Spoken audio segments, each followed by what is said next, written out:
Deuxième point, et après je veux revenir sur la question de l'e-commerce, parce que ça m'intéresse d'avoir ton point de vue dessus. Deuxième point sur la pub Facebook, c'est la question de la scalabilité. Donc on a parlé de la pub Facebook Scale. J'ai parfois l'impression que les gens en fait te tiennent un discours du type écoute, tu vas faire une campagne, t'es rentable, demain tu vas doubler ton budget, tu vas faire 2 fois plus de profit et tu vas réinvestir. Donc en gros, tu mets 1 euro, tu gagnes 2 euros et tu vas réinvestir. Bon, le problème c'est que dès que tu passes à la pratique de ça, clairement ça fonctionne pas. Il y a des limites en termes de scalabilité que tu peux avoir sur une audience. Bien sûr. Moi je dis récemment ce truc-là, c'est que j'ai une campagne Facebook qui fonctionne très bien, qui rapporte plein d'argent.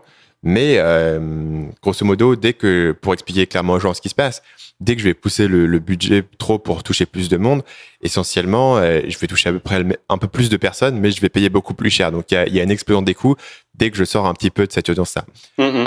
Toi, quel est ton avis sur... tu as parlé tout à l'heure, par exemple, de campagnes sur lesquelles tu pouvais faire x11. Et il y a une vidéo qui est très bien sur ta chaîne où tu expliques une campagne qui fait x11. Le problème, c'est que sur cette campagne, si tu décidais de mettre 10 fois le budget, tout d'un coup, tu pourrais pas avoir les mêmes rentabilités. Quel est ton avis sur cette question de la scalabilité et jusqu'à quel point est-ce qu'on peut se reposer sur Facebook? Est-ce que il y a un stade où quand tu arrives à tant de % de lookalike, ça commence à devenir moins intéressant? Comment est-ce que toi tu y penses dans les business et jusqu'où est-ce que tu pousses tes propres campagnes en termes d'échelle et en termes de budget?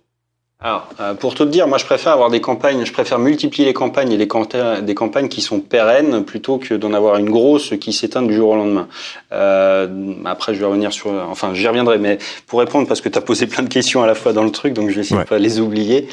Sur le côté scalabilité, alors ça dépend évidemment de la taille de ton marché, c'est-à-dire, je sais pas, si tu es dans l'e-commerce et que tu vends des produits de maquillage et tu as peut-être une audience de 3 millions de personnes à disposition, c'est pas la même chose que si t'es dans le marketing où on a je sais pas, 50, 100 000 personnes très bien ciblées à disposition. Donc évidemment, la taille de l'audience fait qu'on est forcément restreint d'une manière qui est différente.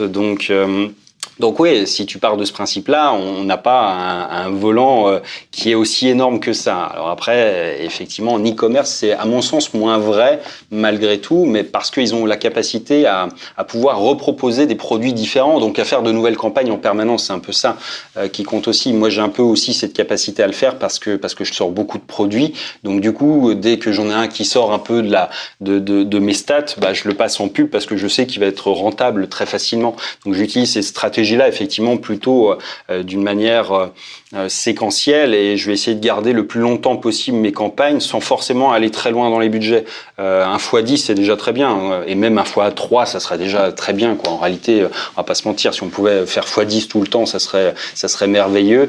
Salut, c'est Stan, j'espère que vous avez apprécié cet extrait du podcast Marketing Mania. Bien sûr, vous pouvez retrouver l'ensemble des épisodes du podcast, y compris les instructions sur comment vous abonner sur l'application Apple Podcast ou sur votre téléphone Android en vous rendant sur mon site à l'adresse marketingmania.fr/podcast. Je vous ai mis le lien dans la description de cette vidéo.